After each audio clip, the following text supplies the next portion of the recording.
3 నెలల్లోనే political trend set చేశారు AP deputy CM Pawan Kalyan. పర్యావరణం, సైన్స్ అండ్ టెక్నాలజీ శాఖలపై ప్రత్యేకమైన శ్రద్ధ తీసుకున్నారు. కోనో కార్పస్ చెట్లపై యుద్ధాన్ని ప్రకటించారు. శ్రీహరికోట షార్ను సందర్శించారు. పర్యావరణం, సైన్స్ అండ్ టెక్నాలజీ శాఖల ప్రక్షాళన చేపట్టారు డిప్యూటీ సీఎం. 3 నెలల్లో పాలనలో మార్పు చూపించారు పవన్ కళ్యాణ్.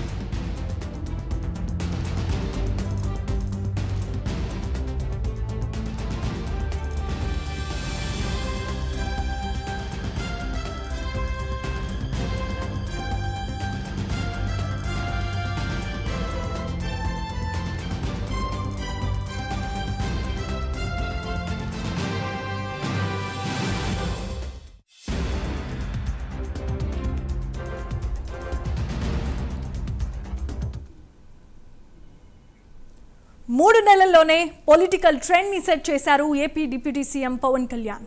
పర్యావరణం, సైన్స్ అండ్ టెక్నాలజీ శాఖలపై ప్రత్యేకమైన శ్రద్ధ పెట్టారు. కోనో కార్పస్ చెట్లపై యుద్ధాన్ని ప్రకటించారు. శ్రీహరికోట షార్ను సందర్శించారు. పర్యావరణం, సైన్స్ అండ్ టెక్నాలజీ శాఖల ప్రక్షాళన చేపట్టారు డిప్యూటీ సీఎం. 3 నెలల్లోనే పాలనలో మార్పుని చూపించారు పవన్ కళ్యాణ్.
ఇక ఇదే అంశానికి సంబంధించి మరిన్ని అప్డేట్స్ ను మా ప్రతినిధి నరేష్ నెల్లూరు నుండి అందిస్తారు.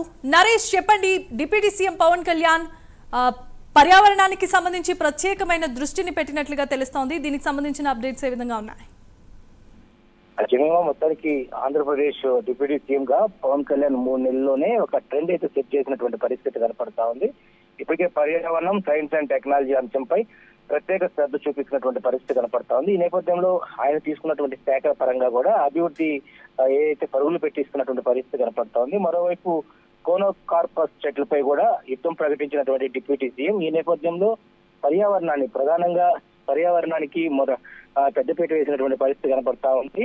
ఇక్కడ కోనో కార్పస్ చెట్లకు సంబంధించి అనేక ఇబ్బందికరమైనటువంటి వాతావరణం, ఆ యొక్క గాలి పీల్చడం వల్ల ఏదైతే లోపల ఉన్నటువంటి బాడీలో ఉన్నటువంటి ఆర్గాన్స్ ఇబ్బందికరమైనటువంటి వాతావరణం తలెత్తుతుంది. కాబట్టి ఏదైతే కోనో కార్పస్ చెట్లు కూడా వాటన్నిటిని కూడా వెంటనే యుద్ధ ప్రాతిపదికన తీసేసి ఆక్సిజన్ ఇచ్చేటువంటి కార్బన్ డైఆక్సైడ్ పీల్చి ఆక్సిజన్ ఎక్కువగా విడుదల చేసేటువంటి చెట్లను కూడా ఇటు పెట్టాలంటూ కూడా ఆయన ఒక 3 నెలల్లోనే ఒక ట్రెండ్ అయితే సెట్ చేశారు. మరోవైపు పర్యావరణ దృష్టి అనుసరంగా ఇప్పటికే రాష్ట్ర వ్యాప్తంగా కూడా అనేక పర్యాయాల్లో పర్యావరణాన్ని కాపాడుకుందాం, పచ్చటి చెట్లు అయితే ఉంచుకుందాం అంటూ కూడా ఒక నినాదాన్ని అయితే ముందుకు తీసుకెళ్లేటువంటి పరిస్థితి కనపడతా ఉంది. ఈ నేపథ్యంలో రాష్ట్రంలో ఉన్నటువంటి డిప్యూటీ సీఎం పవన్ కళ్యాణ్ 3 నెలల్లో అనేక మార్పులకు శ్రీకారం చుట్టారు. ఒకవైపు సైన్స్ అండ్ టెక్నాలజీకి సంబంధించి ఇటే ఉమ్మడి నెల్లూరు జిల్లాకు సంబంధించినటువంటి శ్రీహరికోట సతీష్ ధావన్ స్పేస్ సెంటర్ లో వార్షికోత్సవాల్లో భాగంగా ఆయన ఇటీవల కాలంలో ఇక్కడికి రావడం జరిగింది.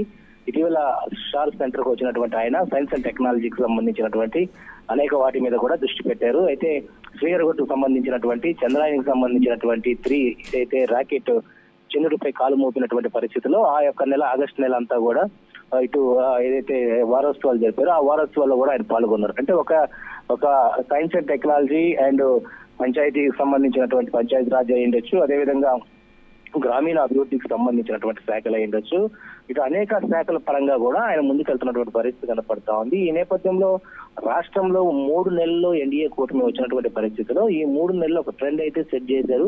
ఈ ట్రెండ్ సెట్ చేసినటువంటి తరుణంలో దాదాపు కూడా ఆయనతో పాటు అధికారులు పరుగులు పెట్టిస్తున్నారు. ఒకవైపు పంచాయతీకి సంబంధించినటువంటి పంచాయతీరాజ్ గ్రామీణాభివృద్ధికి సంబంధించిన గ్రామీణాభివృద్ధికాల్లో పూర్తి స్థాయిలో కూడా అటు ఎవరికి కూడా అంటే ఆయన వచ్చిన తర్వాత 3 నెలల్లోనే ఒక్కొక్క పంచాయతీకి సంబంధించినటువంటి ఆగస్టు 15కి ఏదైతే గతంలో ఇచ్చే 2,000, 3,000 కాకుండా 10,000, 15,000 ఆ విధంగా ఒక్కొక్క శాఖకి ఆయన పూర్తి స్థాయిలో కూడా సమర్థవంతంగా పనిచేస్తున్నటువంటి పరిస్థితి అయితే ఈ రోజు ఒక మార్క్ రాజకీయాన్ని పవన్ కళ్యాణ్ తన ఏదైతే ఆయన చేపట్టబోతున్నారు. ఈ నేపథ్యంలో 3 నెలల్లోనే తీసుకున్నటువంటి అనేక పర్యాయాల భాగంగా మనం చూసుకుంటే దాదాపు కూడా ఎవరు కూడా ఇంతవరకు ఏ శాఖలో ఇలాంటి ప్రక్షాళన చేసినటువంటి పరిస్థితి లేదు. ఈ రోజు 3 నెలల్లో ఈ యొక్క ఎన్డీఏ కూటమి వచ్చిన తర్వాత ఆయన తీసుకున్నటువంటి శాఖల పరంగా ఒకవైపు పర్యావరణ పరిరక్షణ కొరకు, మరోవైపు సైన్స్ అండ్ టెక్నాలజీ అయ్యుండొచ్చు, గ్రామీణ అభివృద్ధి పంచాయతీరాజ్ శాఖ అయ్యుండొచ్చు, ఇట్లా శాఖల వారీగా కూడా ఇప్పుడు ఇటీవల కురిసినటువంటి భారీ వర్షాలకు వరదల కారణంగా ఒకవైపు విజయవాడ అంతా కూడా లోతట్టు ప్రాంతం అంతా కూడా జల దిగ్బంధంలో చిక్కుకోబోయింది. ఇది అనేక శాఖల్లో ఒకవైపు ఒక్కొక్క పంచాయతీకి ఇప్పటికే దాదాపు కూడా 10 లక్షల రూపాయలు నిధులు కూడా ఆయన స్వయాన 4 కోట్ల రూపాయలు అంటే దాదాపు కూడా 6 కోట్ల రూపాయలు విరాళాన్ని ప్రకటించినటువంటి ఆయన సహార హృదయాన్ని కూడా దాదాపు కూడా ఏపీ ప్రజలు ఇటు తెలుగు రాష్ట్రాల్లో ఉన్నటువంటి ప్రజలు పూర్తి స్థాయిలో కూడా ఆయనకి గేజేలు పడుతున్నటువంటి పరిస్థితి కనపడుతోంది. మరోవైపు రాష్ట్రంలో ఉన్నటువంటి అనేక శాఖలపై ఇప్పటికే పట్టు బిగిస్తున్నారు. ఆయనకున్నటువంటి శాఖలు ప్రధానంగా ఇటు పర్యావరణం, సైన్స్, అడవులు, అదేవిధంగా ఈ ఏదైతే పంచాయతీకి సంబంధించినటువంటి గ్రామీణ అభివృద్ధిలో ఎలాంటి భాగస్వామ్యం అవ్వాలి, అదేవిధంగా నీటికి సంబంధించినటువంటి నీటి వనరులను ఏ విధంగా ముందుకు తీసుకెళ్లాలి, వాటన్నిటి మీద కూడా దూరదృష్టితో ఆలోచిస్తున్నారు. ఎప్పటికెప్పుడు కూడా అధికారులని పక్కన పెట్టుకుంటున్నారు. అదేవిధంగా రాష్ట్ర వ్యాప్తంగా ప్రోగ్రామ్ లో ప్రజలు ఎలాంటి ఇబ్బందులు పడుతున్నారో ఆ ప్రజా ఏదైతే సిఫారసు చేయబోతున్నారో అంటే వాళ్ళకి ఎలాంటి ఇబ్బందులు ఉంటాయో మంగళగిరి పార్టీ కార్యాలయంలో ప్రతి నిత్యం కూడా వాళ్ళందరికీ అందుబాటులో ఉండే విధంగా పార్టీ నాయకత్వం కూడా కేడర్ అంతా అక్కడే ఉంచి వస్తున్నటువంటి అర్జీలన్నింటినీ కూడా స్వీకరిస్తున్నారు. అర్జీలు స్వీకరించడమే కాకుండా అర్జీలు వచ్చినటువంటి వాటిని అన్నింటినీ కూడా సకాలంలో పూర్తి చేసేందుకు అధికారులను పరుగులు పెట్టిస్తున్నారు.